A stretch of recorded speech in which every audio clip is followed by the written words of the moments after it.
Okay, I think it's going. That's the oven. That's not Zoom or.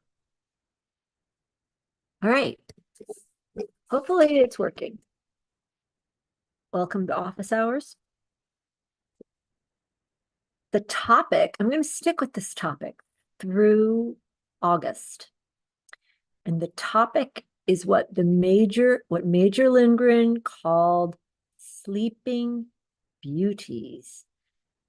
And he said this about it's not just the stuck horses, because he's also said it about a tense horse, but for our purposes, this is sort of going to be like a lab. Like we're all going to be talking about the stuck horses that are really just sleeping beauties.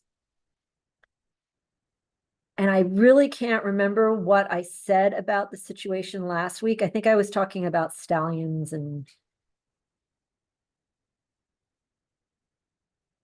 so I might repeat myself, but that's okay.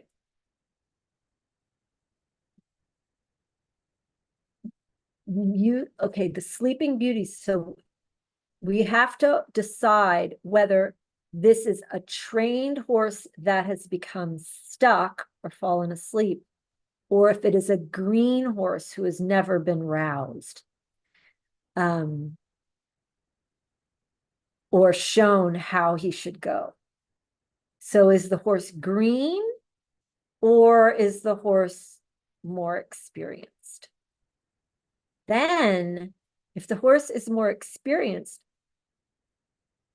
most of the time, a very well-trained horse, for example, a lot of warm bloods from Europe have very decent normal starts. Like they know how to walk, track, canter on the bit, on circles and steer and do all that stuff, but on the bit. And they're started in the manner of forward straight riding from a loose correct seat, and they're many horses in the US. Then they come here and the leverage starts and the pressure starts, and they either blow up, but more frequently, because the horse dealers are smart and sell the quieter ones to the US, they shut down. So when a horse is ridden with pressure, some of them will blow up. Some of them will say, oh, forgive them, they know not what they do. Those are the very expensive ones. And some of them will shut down. But it is the same cause. It is overstimulation or overload or wrong stimulation, wrong information, wrong aids, wrong riding. So let me think. So is the horse made? Do you need to tune up a stuck horse, or is it a green horse who's a sleeping beauty and has never been awakened? That is a little bit what you guys have to know going in. But I'm not meaning to contradict myself. The same thing is how I always approach a sleeping beauty. I start over. I find out what they know, and when they're stuck sleeping beauties, I have to wake up the very beginner baby ideas in them. I don't try to wake up their third level ideas or their fourth level ideas. I have to wake up the very basic idea in them. And so that's going to be ghost turn stop. So I have people that are in this program have it. It's I call it the Rideability Checklist. It's just a little checklist that over the years, and knowing what I know and what the books all say too, there's like a list of stuff they got to know. And so it's just a list. If you would like the list, you may email me. If you don't have the list, email me and say, I want the Rideability Checklist. And it's It's very simple stuff, but I think you'll find that many horses have a gap in it. It is in the stable. Are they attentive in the stable? Do they march out of their stall? Do they march down the aisle? If you turn, do they turn with you? If you turn around and face them, do they back up? It's like, are they present? Are they with you? Or are they like, just zombies? And a lot of times, if you just make them more attentive in the barn or the yard, they'll be more attentive when you ride them. And I don't try to ride a horse that's not attentive on the ground. And I'm not talking about groundwork. I'm talking about walking around. It would be like walking through the halls of school. If you're a student, like, do you walk around the hall? I don't really know where to go. Or, are they out of it? Or they go, I have class here. I have class here. I halt because the store's opening and I'm going to let them go first. And then I proceed, if they're with it, if they know what's going on, they're walking through the halls with purpose. So that's on the ground. And I can tell coming out of the stall, do they shuffle out of the stall and kick bedding all over the aisle? Or do they pick up their feet and march out of their stall like a proper polite horse? So these are things you can tell right away. If they're not present on the ground, don't try to ride them yet. Okay, so stable manners, groom, they know how to behave. If I tap their cannon bone, do they pick up their foot, or do they not even notice? I mean, there's horses that you can go whap, whap, whap, and they don't do anything. They don't feel it. It's like they have neuropathy in the foot.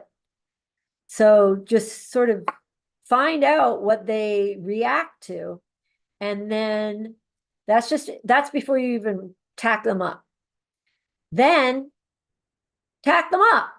And then do Phyllis. If you don't know what Phyllis is, you need to do class 106, 105 through 106. 106 has Phyllis in it, but explains how we use Phyllis, how the education of the mouth starts to affect the horse. So does he notice his bit? Who knows? You've got to find out. Does he seem to know what a click is? Then I would just put a snaffle on him and put a lunge line on him and take him out there and see if he knows how to lunge. Does he know how to lunge? Does he know the words for walk, trot, canter, and whoa? Does he know what a click means? They should go like, hello.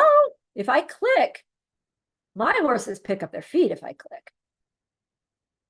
But really, you want any horse you handle, if you click, it should mean Achtung, baby.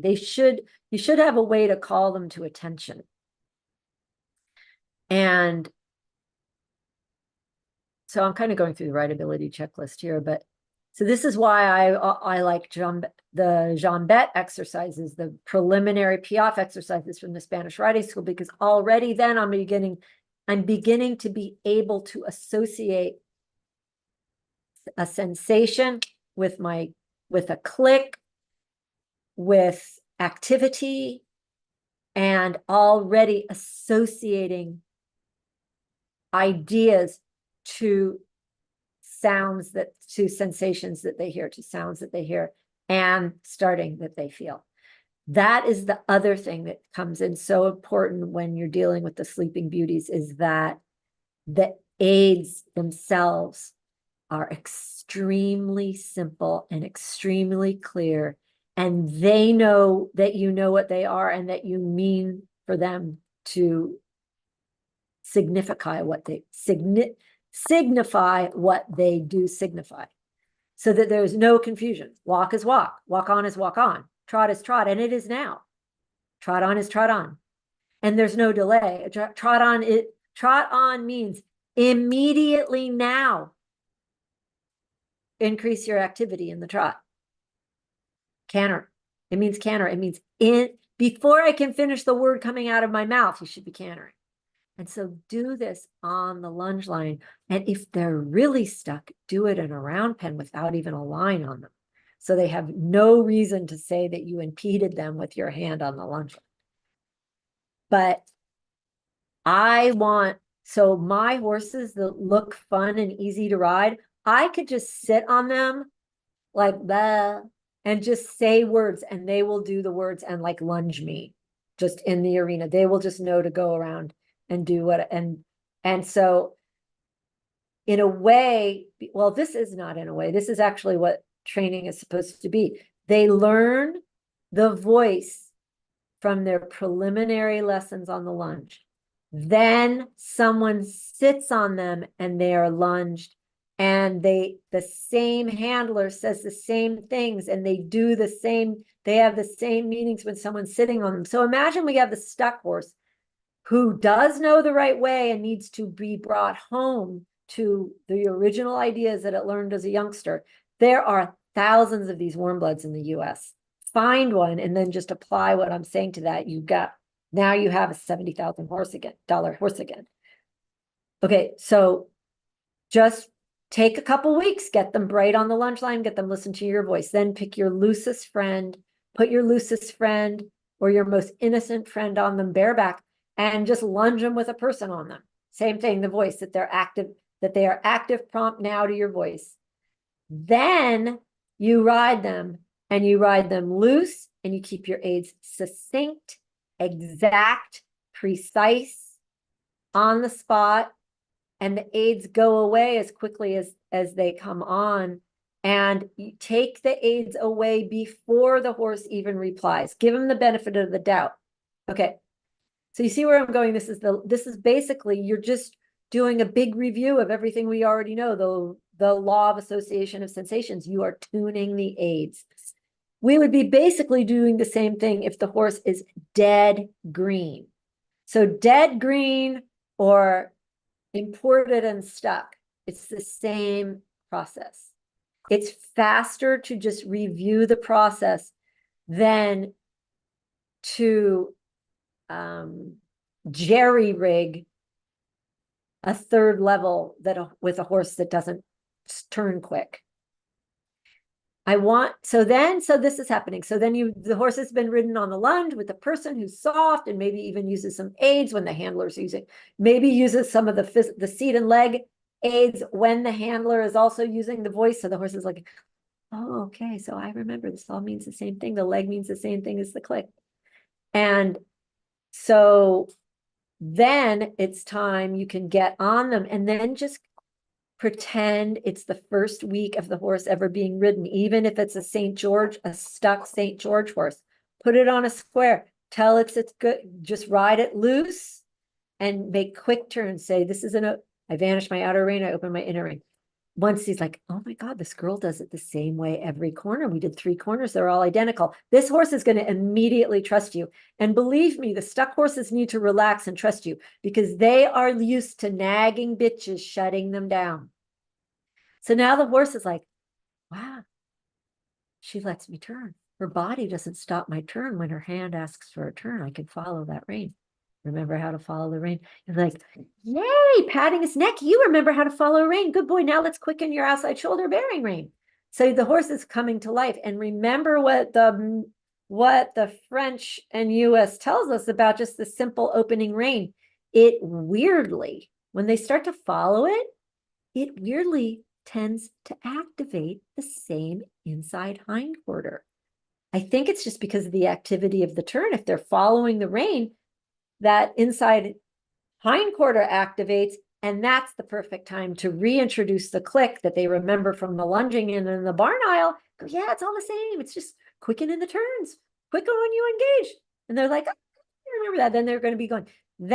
So then you get them going. So then they're making these quick little turns. You are lavish with the praise. They are the best horse in the world, even if they've won medals before, and now you don't even know if you can canter them.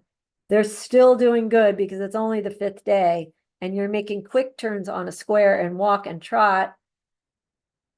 Then make your turns. And after the turns, use your click or say trot on and make them accelerate a little after they turn. So they turn and go, turn and go, turn and go, turn and go. Very light, very loose. Remember in 103, when we go through go, turn, stop. What is the 4th action? The 4th action is carry on. Carry on has carries implied praise in it. My aides are saying carry on when I am loose and silent. I'm just plopping along, following forward, not getting my arm. I have octopus arms, octopus legs. We're just going along. That has implicit praise in it. Or you can even use some verbal praise, scratch their withers when you do it. So aids cause a turn. You click out of the turn, so they're going. All of a sudden, you're a noodle that loves them. They're going to start activating after every turn. Now, that will be very convenient, you see, but you have to acknowledge it and be loose in your... Anyway, I want to go back to what I was saying about 103. So there's go, turn, stop. Those are our primary actions. The fourth action is carry on. It carries implicit praise. It means keep going as is. Our riding has to be loose, but use this to your advantage. Use carry on to your advantage. And at the beginning, unsticking a stuck horse, you might only get 2 meters that horse can continue on, because that horse might be depressed or in shock or given up. It's got a broken heart, that horse. And if it's green, it doesn't know what it's doing. And you should teach it that loose going, carry on is a wonderful thing, and they love that part.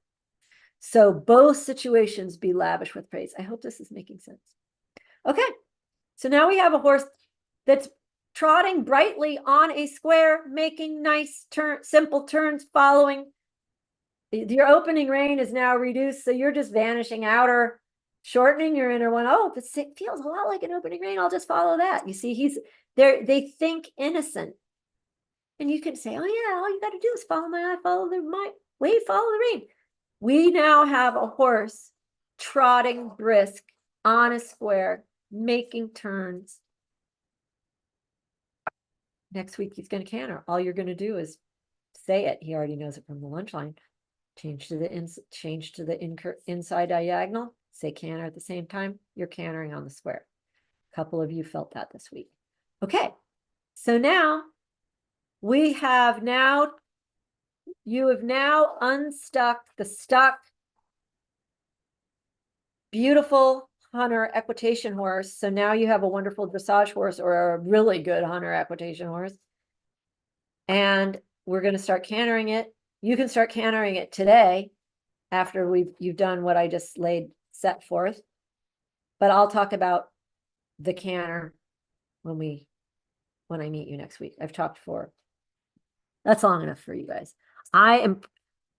People might call in. I haven't told any more people about office hours. I'm really not planning on it. I'm actually really laying low till after the Olympics, but actually sort of till the end of September, because then people are going back to school. It's all kind of a nutty time. And I don't think it's an opportune time to promote office hours, which is really for you guys. Promoting it would just be letting strangers come and hear what I say to you. Okay, I hope this all makes sense. If you don't have the Rideability Checklist, you can email me. If I find out I already sent it to you and you used me as a secretary, I will bark at you. But if you've never received it, I'm happy to send it. And if you're a stranger, and you may have it, but you're going to have to find my email. Okay. So just ride loose, forward, straight, loose, nice, and certain. Sleeping Beauties.